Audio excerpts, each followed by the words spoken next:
हमारे शरीर की कोशिका स्वयं एंटीबॉडी का निर्माण करता है। सक्रिय इम्यूनिटी में हमारी बॉडी का जो कोशिका है, पूरे शरीर का जो कोशिका है, वो कहना चाहिए स्वयं कहना चाहिए एंटीबॉडी का निर्माण करेगा। इसमें हमारी बॉडी का कोशिका स्वयं एंटीबॉडी का क्या करेगा? निर्माण करेगा। और इसमें कहना चाहिए हमारी शरीर की कोशिका स्वयं कहना चाहिए एंटीबॉडी का निर्माण नहीं करेगा। पहला अंतर क्लियर? एक्टिव में जो हमारा शरीर है, हमारे शरीर में कोशिका है, वो स्वयं कहना चाहिए एंटीबॉडी का निर्माण करेगा। इसमें कहना चाहिए शरीर में जो कहना चाहिए सेल से होती है, कोशिका होती है, और स्वयं एंटीबॉडी का निर्माण नहीं करेगा। क्लियर?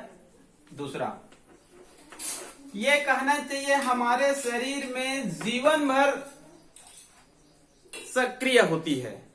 मतलब हमारे शरीर में चिर स्थायी होती है। जब तक हम लोग जीवित रहेंगे तब तक ये क्या रहेगा?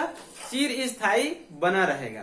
और ये हमारे जीवन भर कहना चाहिए चिर स्थायी नहीं पाई जाती है, मतलब जीवन भर सक्रिय नहीं होती है। क्लियर? तीसरा अंतर है, ये कहना चाहिए तुरंत काम नहीं करती है। ये हमारे शरीर में तुरंत कार्य नहीं करती है, और ये हमारे शरीर में कहना चाहिए तुरंत कार्य करती है।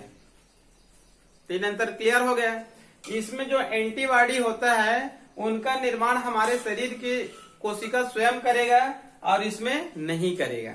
ये हमारे शरीर में चिर स्थायी बना रहेगा, मतलब जीवन भर बना रहेगा सक्रिय रूप से। ये कहना चाहिए हमारे शरीर में जीवन भर सक्रिय मतलब चिर स्थायी नहीं रहेगा। ये तुरंत कार्य नहीं करेगा, ये तुरंत कार्य नहीं करेगा, और ये तुरंत कार्य करेगा। क्लियर? अब मैं इसका उदाहरण देता हूं, उसमें क्लियर हो जाएगा। जैसे कि इसका उदाहरण बताता हूं मैं।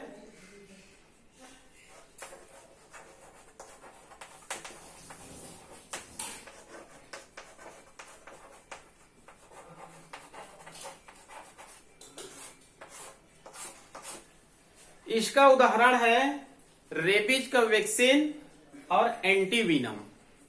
रेबीज का वैक्सीन और एंटीवीनम। रेबीज का वैक्सीन समझते हो? पागल कुत्ते के काटने से जो रेबीज नामक वायरस होता है हमारे शरीर में प्रविष्ट कर जाता है, तो रेबीज हो जाता है, हाइड्रोफोबिया हो जाता है। एंटीवीनम, विनम मतलब सर्प का विष, सर्प का विष, सांप का विष। जैसे ही सर्प कहना चाहिए हमको काटती है, तो उनका जो पाइजन होता है हमारे शरीर में प्रविष्ट कर जाती है। उनके लिए एक इंजेक्शन आता है, इंजेक्शन का नाम होता है एंटीवीनम। ठीक है? तो रेबीज का वैक्सीन या रेबीज का इंजेक्शन और एंटीवीनम का इंजेक्शन, ये इसका उदाहरण है। इसका उदाहरण है निष्क्रिय इम्यूनिटी का। जैसे इसको तुरंत देंगे, ये तुरंत कार्य करेगा। ये क्या कार्य करेगा? तुरंत कार्य करेगा। और ये तुरंत कार्य नहीं करता है, क्योंकि इसमें जो इम्यूनिटी होता है हमारे शरीर में स्वयं उत्पन्न हुआ रहता है, तो ये तुरंत कार्य नहीं करेगा। और इसको जैसे ही इंजेक्शन को लगाएंगे ये तुरंत कार्य करेगा। क्लियर? और इसका निर्माण इनकी बॉडी की कहना चाहिए सेल्स एंटीबॉडी का निर्माण नहीं कर पाता है। इनके लिए हम लोग तुरंत इंजेक्शन मेडिसिन लेते हैं कि नहीं लेते हैं? क्योंकि हमारी कोशिका एंटीबॉडी का निर्माण इनके खिलाफ नहीं कर पाता है, और ये जीवन भर स्थायी भी नहीं रहेगा, ये केवल कुछ समय के लिए रहती है। क्लियर? तो इतने में तो क्लियर हो गया होगा। रेबीज और एंटीवीनम का वैक्सीन या इंजेक्शन इसका उदाहरण है, मतलब इनका निर्माण हमारा शरीर स्वयं नहीं कर पाएगा, और ये जीवन भर स्थायी नहीं रहेगा, लेकिन ये तुरंत कार्य करती है। इसमें कहना चाहिए ये तुरंत कार्य नहीं करती है, और ये जो एंटीबॉडी बनेगा जिसका निर्माण हमारे शरीर की कोशिका करेगा, और ये जीवन भर क्या रहेगा? चिर स्थायी रहेगा। और ये चिर स्थायी नहीं रहती, मतलब लंबी अवधि तक ये सक्रिय नहीं रहती है। तो ये हो गया सक्रिय और ये हो गया निष्क्रिय। क्लियर? और ये उपार्जित इम्यूनिटी का प्रकार है, मतलब हमारे शरीर में दो प्रकार का इम्यूनिटी पाया जाता है, एक होता है इनेट और एक होता है एक्वायर्ड, और इसको पुनः दो प्रकारों में बांट दिए हैं। क्लियर। तो आगे है उसके बाद cells of immune, cells of immune system, मतलब इम्यून सिस्टम में जो सेल्स होती है उस सेल्स का अध्ययन करेंगे। तो आप लोगों का शुरुआत में यहां से किया था, बी सेल्स है, टी सेल्स है। तो हमारे इम्यून सिस्टम में दो सेल्स पाई जाती है, एक होता है बी सेल्स है और एक होता है टी सेल्स। तो इसी बी सेल्स और टी सेल्स का पुनः और डिटेल अध्ययन करते हैं। ये शब्द बार बार आएगा।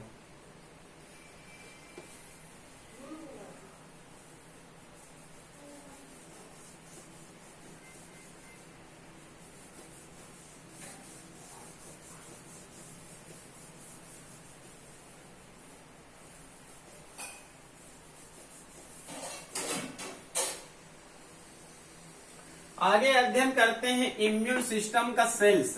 ठीक है, तो इम्यून सिस्टम का जो सेल्स होता है वो अभी आप लोग को बताया था मैं, बी सेल्स और टी सेल्स का निर्माण किससे होता है। तो भ्रूणी विकास के दौरान, सेल डिवीजन के दौरान जो लिम्फोसाइट्स थाइमस ग्लैंड में प्रवेश करती है वो क्या बनाएगा, टी सेल्स। और जो लिम्फोसाइट्स बोन मेरो सेल्स में प्रवेश करती है वो क्या बनाएगा, बी सेल्स बनाएगा। इसको याद रखेंगे, कुछ पुस्तकों में इसको उल्टा भी लिख दिया गया है।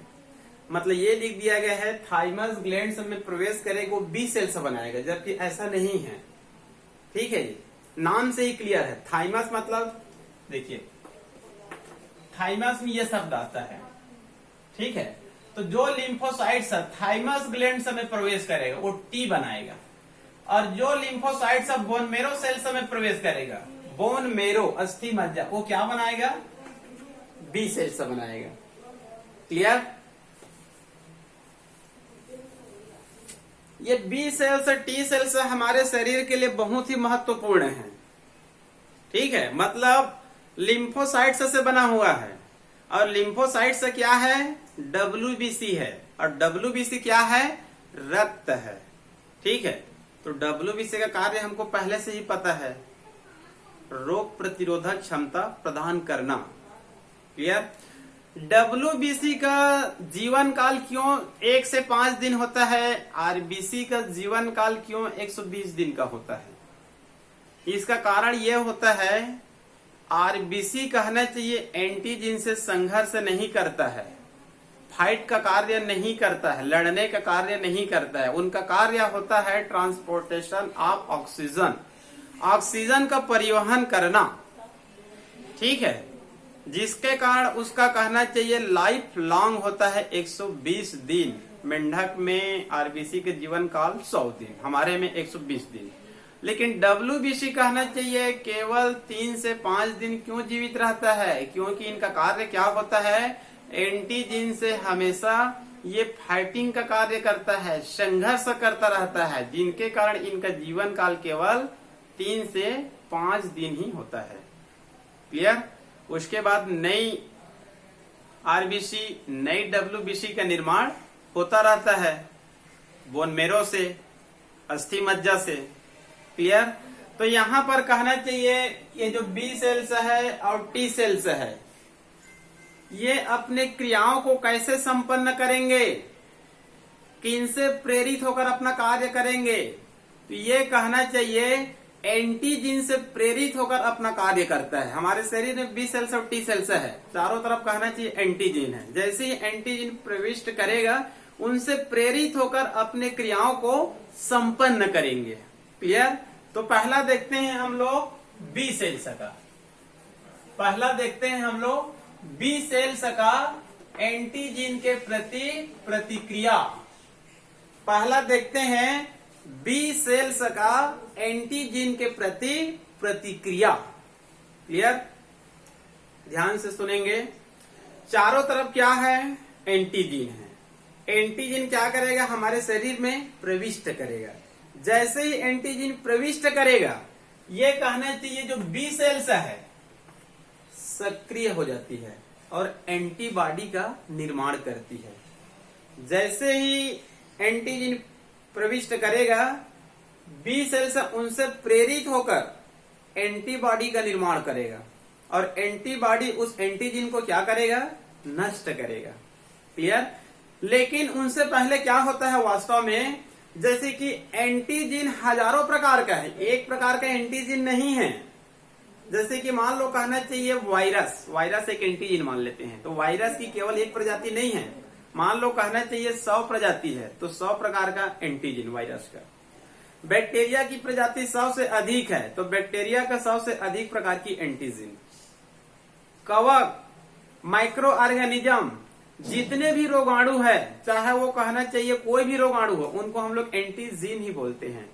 तो हजारों प्रकार का एंटीजन है, तो हमारे शरीर में हजारों प्रकार का बी सेल्स होता है। अलग अलग बी सेल्स अलग अलग एंटीजन के लिए क्या होते हैं, कार्य करते हैं। ऐसा नहीं है कि एक ही बी सेल्स है और हजारों प्रकार के एंटीजन है तो यही सबके लिए सक्षम है, ऐसा नहीं है। अलग अलग एंटीजन के लिए अलग अलग बी सेल्स होते हैं। क्लियर। मतलब पोलियो वायरस के लिए अलग बी सेल्स, मीजल्स के लिए अलग बी सेल्स, छोटी मात्रा के लिए अलग, रेबीज के लिए अलग, ट्रेकोमा के लिए अलग, साल्मोनेला टाइफी बैक्टीरिया के लिए अलग, ठीक है, डिप्लोकोकस के लिए अलग। जैसे ही एंटीजन प्रविष्ट करती है, ये बी सेल्स उनसे प्रेरित होकर सबसे पहले प्लाज्मा क्लोन का निर्माण करेगा। जैसे ही मान लो कहना चाहिए एंटीजन प्रविष्ट करेगा, जैसे ही कहना चाहिए एंटीजन क्या करेगा, हमारे शरीर में प्रविष्ट करेगा, तो ये जो बी सेल्स होता है इनसे प्रेरित होकर किसका निर्माण करेगा, प्लाज्मा क्लोन का निर्माण करेगा। किसका निर्माण करेगा, प्लाज्मा क्लोन का निर्माण करेगा। ये जो प्लाज्मा क्लोन फिर 1 सेकंड में लगभग कहना चाहिए 2000 एंटीबॉडी का निर्माण करती है। ठीक है जी। जैसे ही एंटीजन प्रवेश करेगा, बी सेल से इनसे प्रेरित हो जाएगा और बी सेल से पहले किसका निर्माण करेगा, प्लाज्मा क्लोन का निर्माण करेगा। प्लाज्मा भी एक प्रकार से रक्त का ही अंश है। पहले कहने चाहिए किसका निर्माण करेगा, प्लाज्मा क्लोन। फिर ये प्लाज्मा क्लोन 1 सेकंड में लगभग 2000 एंटीबॉडी का क्या करती है, निर्माण करती है। फिर कहना चाहिए एंटीबॉडी इस एंटीजन को क्या करती है, नष्ट करती है। ये हमारे शरीर में हो रहा है लेकिन हमको इसका अनुमान या फिर पता नहीं लगता है। क्लियर। ये हो गया आप लोगों का बी सेल्स का एंटीजन के प्रति प्रतिक्रिया। याद रखेंगे बी सेल से ही कहना चाहिए एंटीबॉडी का निर्माण करती है। क्लियर। आगे है उसके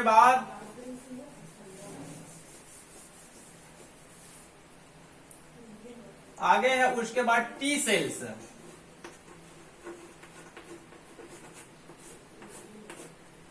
टी सेल्स, ठीक है।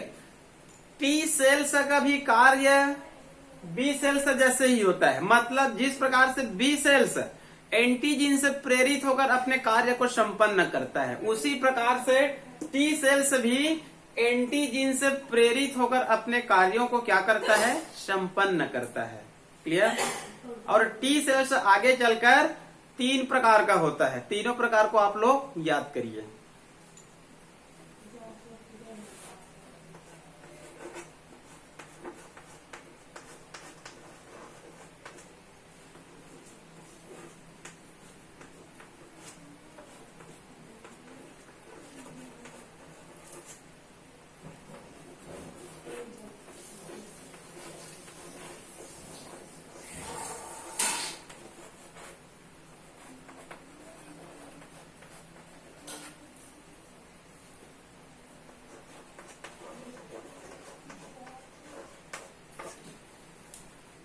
टी सेल्स भी एंटीजन से प्रेरित होकर अपने कार्यों को संपन्न करती है। ठीक है। और ये 3 प्रकार से है। 3 प्रकार का नाम याद कर रखिए। किलर टी सेल्स मतलब मारक टी सेल्स, डायरेक्ट मारने वाला, नष्ट करने वाला। सेकंड है हेल्पर टी सेल्स, सहायता करने वाला, प्रेरित करने वाला।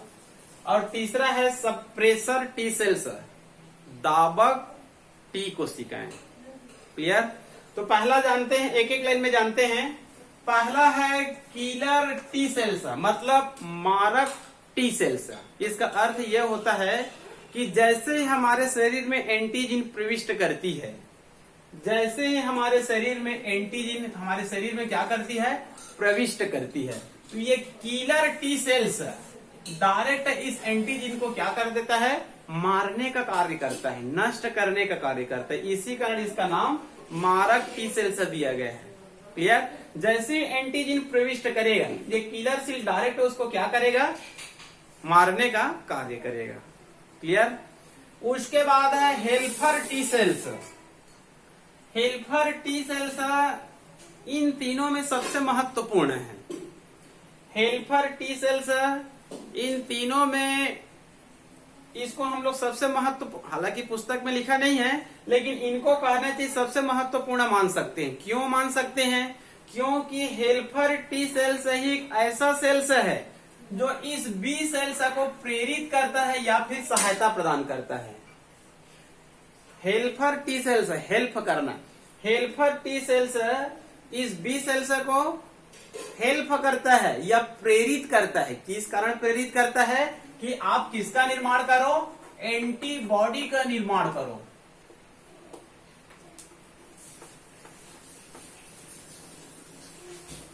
ठीक है जी। हेल्पर टी सेल्स का क्या कार्य है? ये helper T cells B cells को हेल्प करता है या फिर सहायता प्रदान करता है या प्रेरित करता है। क्यों प्रेरित करता है? कि आप किसका निर्माण करो, एंटीबॉडी का निर्माण करो। ये यदि मान लो कहना चाहिए ये डेथ हो जाता है, ये मान लो कहना चाहिए सेल्स क्या हो जाती है, डेथ हो जाती है, तो बी सेल्स एंटीबॉडी का निर्माण कर पाएगा कि नहीं कर पाएगा? नहीं कर पाएगा। और ये बी सेल्स एंटीबॉडी का निर्माण नहीं करेगा तो हमारे शरीर में रोग प्रतिरोधक क्षमता क्या हो जाएगा, धीरे धीरे कम हो जाएगा। और जैसे ही हमारे शरीर में कोई रोग होगा तो हम क्या हो सकते हैं, डेथ हो सकते हैं। क्लियर? इसी कारण ये सबसे महत्वपूर्ण है।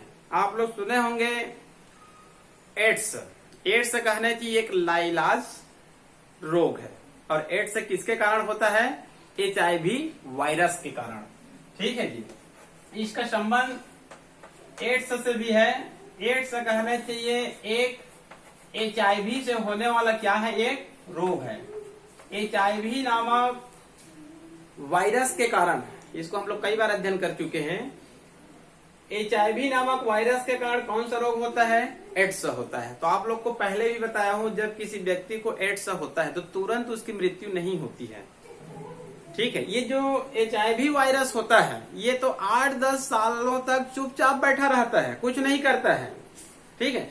लेकिन इस बीच क्या कार्य करता रहता है, ये हेल्पर टी सेल्स को अटैक करते जाता है। इन 8, 10, 12, 15 सालों में HIV किसको अटैक करता है, हेल्पर टी सेल्स को। और ये 10, 12, 15 सालों में इसको क्या कर लेता है, धीरे धीरे अटैक कर लेता है, मतलब इसको प्रभावित कर देता है। तो ये प्रभावित होगा तो बी सेल्स एंटीबॉडी का निर्माण नहीं कर पाएगा और हमारे शरीर में रोग प्रतिरोधक क्षमता क्या हो जाएगा, धीरे धीरे धीरे धीरे कम हो जाएगा। और उसके बाद कहना चाहिए जैसे ही कोई डिसीज होता है, एड्स नहीं, जैसे ही कोई रोग होता है, चाहे टाइफाइड या फिर मलेरिया हो, चाहे शुगर हो, कुछ भी रोग होता है, तब उस व्यक्ति की क्या हो जाती है, मृत्यु हो जाती है। क्योंकि उनके शरीर में एंटीबॉडी नहीं बन रहा है। एंटीबॉडी क्यों नहीं बन रहा है, क्योंकि हेल्पर टी सेल्स को क्या कर दिया गया है, प्रभावित कर दिया गया है। क्लियर? उसके बाद है तीसरा सप्रेशर टी सेल्स, मतलब दाबक टी सेल्स। इसका अर्थ यह होता है कि कई बार कहना चाहिए हमारे शरीर में जो एंटीबॉडी है, हमारे शरीर में कहना चाहिए जो एंटीबॉडी है वो हमारे शरीर की कोशिकाओं को ही नष्ट कर देता है। हमारे शरीर में जो एंटीबॉडी है कभी कभार हमारे शरीर की कोशिकाओं को ही नष्ट करना प्रारंभ कर देता है। तो हमारी एंटीबॉडी हमारी शरीर की कोशिकाओं को नष्ट न करे, इसके लिए कौन सा सेल से पाई जाती है, सप्रेशर टी सेल से पाई जाती है। मतलब एंटीबॉडी के आक्रमण को क्या करता है, रोकने का कार्य करता है। क्लियर? तो यह हो गया आप लोगों का टी सेल्स का एंटीजन के प्रति प्रतिक्रिया। क्लियर। एक बार नेट में पूछा गया था, ये तीनों कोशिका का नाम दे दिया गया था और क्वेश्चन में ये था, इनमें से कौन सी टी कोशिका, इनमें से कौन सी टी कोशिका प्लाज्मा मेम्ब्रेन में छेद करता है। इनमें से कौन सी टी कोशिका प्लाज्मा मेम्ब्रेन में छेद करता है। तो उत्तर में क्या था, किलर टी सेल्स था। क्या था, किलर टी सेल्स था। क्लियर।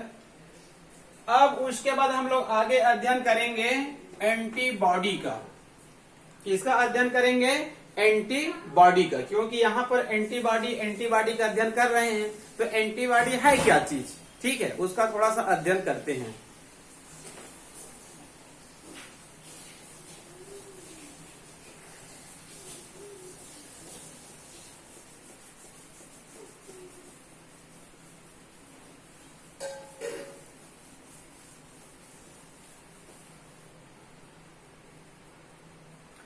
एंटीबॉडी क्या है, एंटीजन प्रविष्ट करती है। तो हमारे शरीर में एंटीबॉडी का क्या होता है, निर्माण होता है। तो ये एंटीबॉडी है क्या चीज,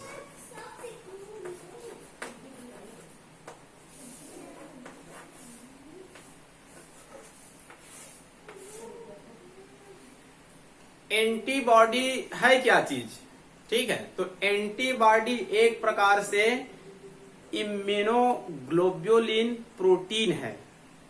इम्यूनोग्लोब्युलिन प्रोटीन है, मतलब प्रोटीन तो कहना चाहिए 100 से अधिक प्रकार की होती है।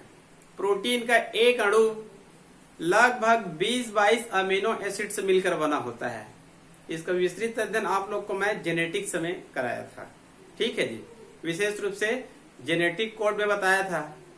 जेनेटिक कोड देखते हैं तो वहां पर प्रोटीन सिंथेसिस होता है, और प्रोटीन सिंथेसिस मतलब जेनेटिक कोड में किसका निर्माण होता है, 20 अमीनो एसिड का निर्माण होता है। मतलब प्रोटीन के एक अणु में 20 या 22 अमीनो एसिड होते हैं, ठीक है। और प्रोटीन कहना चाहिए 100 से अधिक प्रकार के होते हैं। तो एंटीबॉडी क्या है, एक प्रकार से प्रोटीन है, लेकिन कौन सी प्रोटीन है, 100 से अधिक प्रकारों में इम्यूनोग्लोब्युलिन प्रोटीन है। इम्यूनो मतलब इम्यूनोलॉजी से रिलेटेड है, इम्यूनोग्लोब्युलिन प्रोटीन है। मतलब एंटीबॉडी को हम लोग क्या बोल सकते हैं, एक प्रोटीन है, ठीक है। और प्रत्येक एंटीबॉडी में 4 पॉलीपेप्टाइड चेन पाए जाते हैं। पॉलीपेप्टाइड मतलब प्रोटीन ही है। पॉलीपेप्टाइड बोलिए, डाइपेप्टाइड बोलिए, मोनोपेप्टाइड बोलिए, अमीनो एसिड बोलिए, प्रोटियोसेस बोलिए, पेप्टोन बोलिए, ये सब प्रोटीन ही है। मतलब प्रोटीन एक बड़ा अणु है और अमीनो एसिड क्या है, एक छोटा अणु है। तो बीच में कोई